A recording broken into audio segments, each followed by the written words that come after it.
journal, Geneviève Bognon.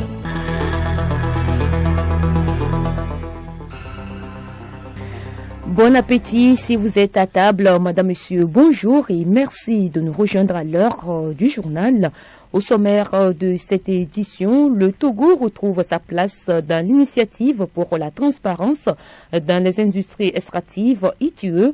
Le conseil d'administration a levé la suspension du Togo suite à la publication du rapport de ses activités extractives pour le compte de l'année 2020.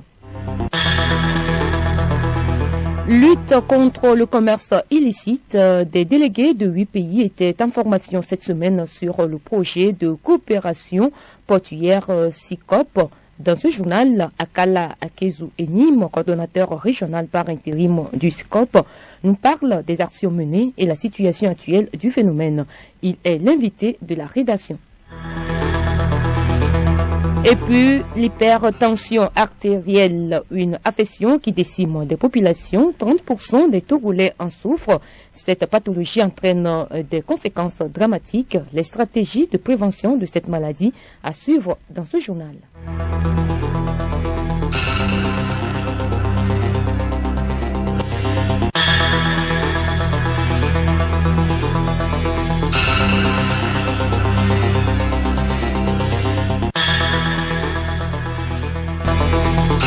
radiolomé.tg. Bienvenue à tous. Le conseil d'administration de l'initiative pour la transparence dans les industries extractives, ITUE, lève la suspension du Togo. Cette suspension est levée suite à la publication de son rapport ITUE 2020. Le conseil d'administration de l'ITUE a temporairement suspendu le Togo le 1er février 2023 pour ne pas avoir publié son rapport ITUE 2020. Conformément à la norme ITUE, il a été convenu que la suspension serait levée si le Conseil est satisfait de la publication du rapport en suspens dans les 6 mois suivant la date limite. Le secrétariat peut confirmer que le Togo a publié son rapport ITUE 2020 le 5 juin 2023. Ainsi, la condition de levée de la suspension a été remplie. Pour plus de transparence, le Togo a entrepris plusieurs réformes ces dernières années dans le secteur minier avec comme ambition de doubler sa contribution à la richesse nationale. Entre autres, un portail web du cadastre minier moderne est disponible pour publier tous les contrats miniers. Le projet de développement et de gouvernance minière a été également initié dans le même sens pour mieux évaluer les potentialités du pays. Le rapport, qui est un document, a besoin d'être archivé. La journée internationale des archives est observée le 9 juin dernier. Le ministère en charge de la décentralisation l'a bien compris.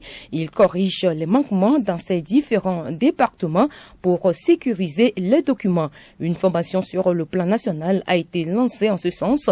Le point sur les archives du dit ministère avec Kadike Kadjeki Rezoué, directeur des archives et du dépôt légal. Il est au micro de Odette Pira. Ce n'est pas bien conservé, c'est conservé pêle-mêle, ce n'est pas bon parce que on mélange tout. On ne sait pas qu'est-ce qui est archivable, qu'est-ce qui n'est pas archivable. Parce que les archives qu'on appelle immédiates, c'est-à-dire celles qu'on vient de créer, il y en a qu'on peut garder pour une semaine, pour un mois, ou même pour un an, ou voire plus. Il y a des archives qu'on peut garder encore pour longtemps. Où il y a des archives qui ne durent que juste une journée. Donc on mélange tout ça et quand le citoyen lambda vient demander un service, par exemple vous allez au niveau des associations, vous demandez qu'on vous fasse un duplicata de votre association que vous avez perdu. On va prendre toute une journée, on va dire qu'on ne retrouve pas d'aller, vous voyez. Donc c'est des situations comme ça que nous voulons corriger. Autre sujet de cette édition, préparatif des prochaines échéances électorales au Togo, le bloc alternatif togolais pour une innovation républicaine bâtir entre dans la danse. Le parti qui fête ses 4 ans d'existence était en journée porte ouverte ce week-end dans la commune d'Agonive 1. Objectif, partager sa vision avec la population togolaise. Pacom Johnson. Pendant 2 jours, les responsables du parti ont accueilli le public pour leur expliquer la vision, les objectifs et les perspectives du parti. Ils ont échangé avec la population sur le développement et sur leurs rêves pour construire le pays. Bâtir compte sur la transformation de la jeunesse et des femmes pour conduire au développement du Togo. Il est question de former une nouvelle conscience patriotique au sein du peuple, notamment de la jeunesse, sur qui repose la relève d'un Togo nouveau. Les actions seront menées dans la vérité, la transparence, ont laissé entendre les premiers responsables. Le parti se prépare ainsi pour les 2 grands rendez-vous électoraux de 2023 au Togo. Et justement, le président de la Commission électorale nationale indépendante, CENI, porte à la connaissance des citoyens de tous les agents électoraux qu'à raison de l'affluence de la population dans les centres de recensement et de vote et afin de permettre aux citoyens d'obtenir leur carte d'électeur, le recensement électoral fixé du 5 au 12 juin 2023 dans la 3e zone est prolongé jusqu'au mercredi 14 juin 2023 inclus. Les heures d'ouverture et de clôture des CRV sont maintenues de 7h à 16h. En conséquence, le président de la CENI invite les citoyens togolais majeurs remplissant les autres conditions fixées par le code électoral à accomplir cet acte citoyen et civique. Le président de la Commission électorale nationale indépendante compte sur le patriotisme, l'engagement et la mobilisation de tous pour la réussite de ce recensement électoral. Je le disais en titre, on estime que plus d'un quart de la population mondiale adulte est hyper tendue. Cette proportion devrait atteindre le tiers de la population à l'horizon 2025. Au Togo, 30% de la population souffre de l'hypertension artérielle. Les conséquences socio-économiques de cette affection sont si dramatiques que la sensibilisation porte plus aujourd'hui sur la prévention. Alisbeth Barandao nous en parle dans ce magazine.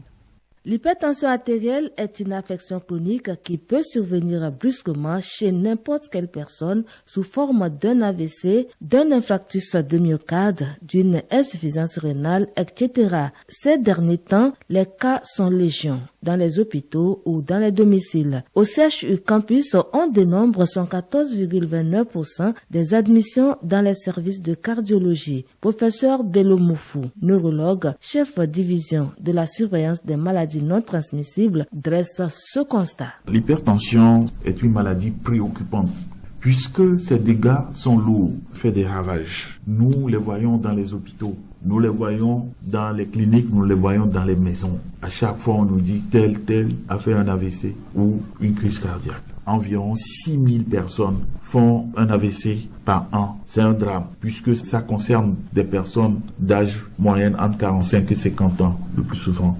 Mais on voit des personnes jeunes aussi qui sont victimes d'AVC. Ça ne concerne pas seulement le Togo, ça concerne les autres pays. Professeur, comment se révèle une hypertension artérielle? L'hypertension concerne le cœur et les vaisseaux. Et donc, lorsqu'on mesure à 1 ou 2 reprises dans les conditions normales le matin, que cette pression dépasse 140 mm de mercure, c'est-à-dire 14 cm, ou le chiffre le plus bas, 90 mm de mercure, 14,9 comme on le dit souvent. Lorsque ça dépasse, on parle de l'hypertension artérielle. Ça peut aller jusqu'à 20. En ce moment, ça devient très sévère. Alors dites-nous, professeur Bello, les organes qui sont souvent attaqués et quelques dispositions à prendre pour prévenir cette maladie invalidante. L'hypertension a des organes cibles qu'elle détruit. Les yeux, les reins, le cœur, le cerveau. On peut avoir l'hypertension et n'avoir aucun signe. D'où l'importance de veiller sur nous-mêmes en contrôlant au moins une fois l'an, lorsqu'on est jeune, la tension artérielle. Et lorsqu'on est âgé, on doit contrôler la tension au moins 1 ou 2 fois par semaine, même si on n'est pas hypertendu. C'est une maladie qui tue, mais également c'est une maladie qu'on peut éviter. À bon attendeur, faisons-nous régulièrement prendre les constantes de notre tension. Et la pollution des sachets plastiques peut agir aussi sur la santé des populations. Et il est difficile aujourd'hui de parler de pollution sans évoquer le sac plastique. Quasiment pas biodégradable et léger, le sachet plastique se disperse facilement pour augmenter les pollutions des milieux avec d'énormes conséquences. Malheureusement, son élimination n'est pas d'actualité. Bema Gado de l'ONG Stade Sciences et Technologies africaines pour un développement durable. Le premier facteur, c'est d'abord la création de l'emploi pour les jeunes. Et il y a les industries plasturgiques qui ont une chaîne de valeur assez importante dans le secteur de l'emploi. Le deuxième enjeu, c'est que ces entreprises plasturgiques ont eu des autorisations pour s'installer et ont fait des investissements importants pendant qu'ils ne sont pas encore rentrés dans le retour de leur investissement. Ils ne peuvent pas évidemment être arrêtés d'un seul coup, sauf que si l'État a des moyens pour pouvoir sécuriser les reconversions qu'ils vont faire dans d'autres domaines ou bien dans la production du biodégradable. Le troisième enjeu, le biodégradable, c'est des produits alimentaires. Donc c'est des produits alimentaires qu'il faut utiliser pour faire des emballages biodégradables. Alors que l'Afrique fait face aujourd'hui à la sécurité alimentaire. Et donc c'est pour ça qu'il faut investir dans le recyclage, pour réduire les conséquences du plastique dans la nature et permettre à l'État de pouvoir orienter son fonctionnement et aider toute la population à vivre. Et ces sachets plastiques font partie des marchandises qui passent par la mer. Ces marchandises peuvent être parfois illicites et donc des actions se multiplient pour lutter contre le commerce illicite au niveau des ports. Le projet de coopération portuaire SICOP, démarré depuis 2010, appuie les États pour sécuriser les marchandises en mer. Une formation en ce sens a réuni cette semaine à Lomé des délégués de 8 pays. Les objectifs de la rencontre et les actions menées et la situation actuelle du commerce illicite à suivre en fin d'édition avec Akala Akezu Enim, coordonnateur régional par intérim Afrique de l'Ouest du projet SICOP. Il est l'invité de la rédaction. Parlons culture à présent, la culture au service de la diplomatie. Ce thème était au centre d'une conférence débat tenue vendredi dernier à l'Université de Lomé, une initiative de l'ambassade de France de l'Université de Lomé.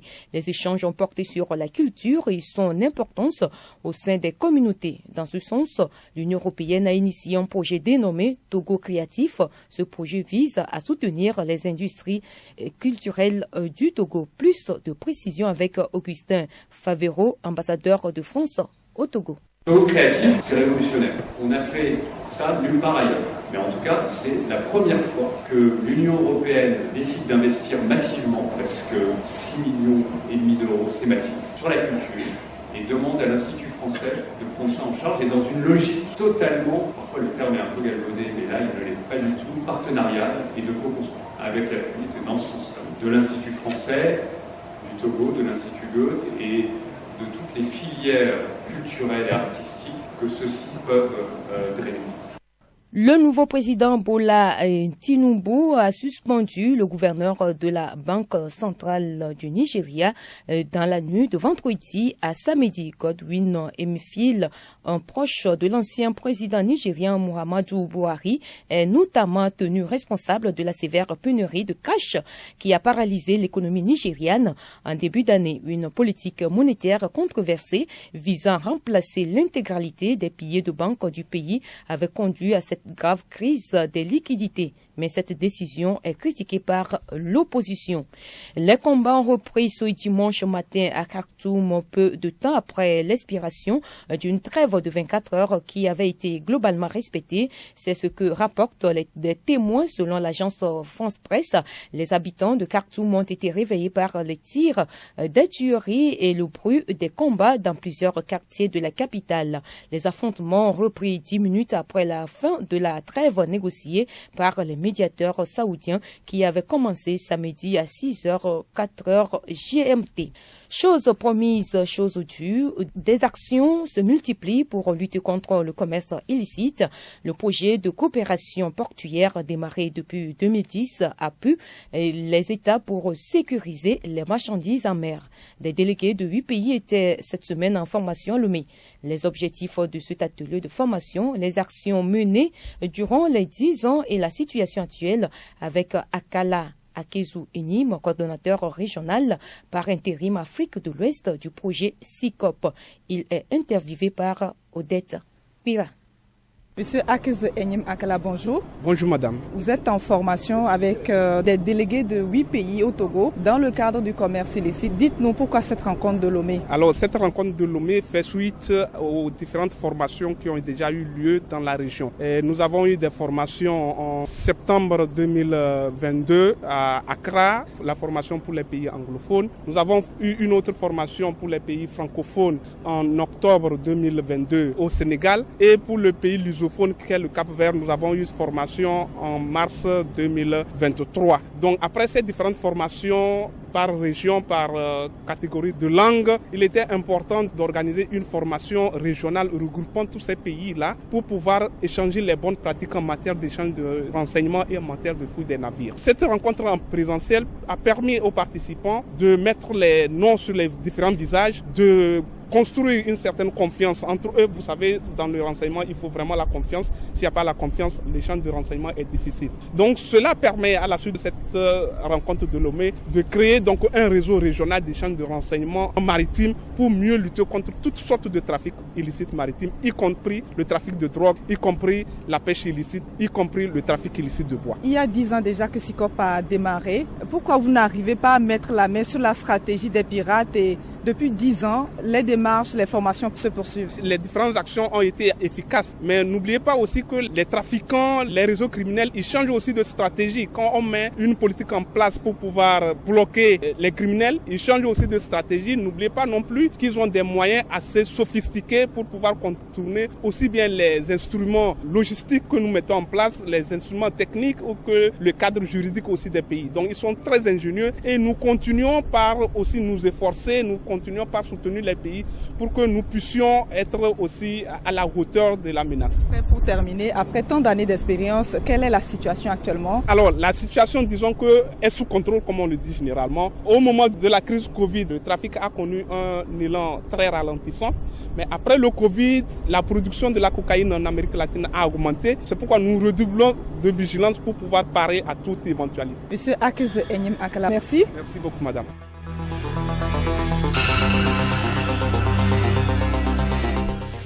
Ainsi se referme ce journal. Merci pour votre aimable écoute. Merci également à Robert Dansou pour la collaboration technique. Pacoum Johnson était à la réalisation. Retenez pour l'essentiel que le Togo retrouve sa place dans l'initiative pour la transparence dans les industries extractives ITIE. Le conseil d'administration a levé la suspension du Togo suite à la publication du rapport de ses activités extractives pour le compte de l'année 2020. Lutte contre le commerce illicite, des délégués de 8 pays étaient en formation cette semaine sur le projet de coopération portuaire SICOP. Dans ce journal, Akala Akiz Enyim, coordonnateur régional par intérim du SICOP, nous a parlé des actions menées et la situation actuelle du phénomène. Il était l'invité de la rédaction. Et puis l'hypertension artérielle, une affection qui décime des populations. 30% de Togolais en souffrent. Cette pathologie entraîne des conséquences dramatiques. Vous avez suivi dans ce journal les stratégies de prévention de cette maladie. Excellent après-midi à tous et à toutes en compagnie de nos programmes.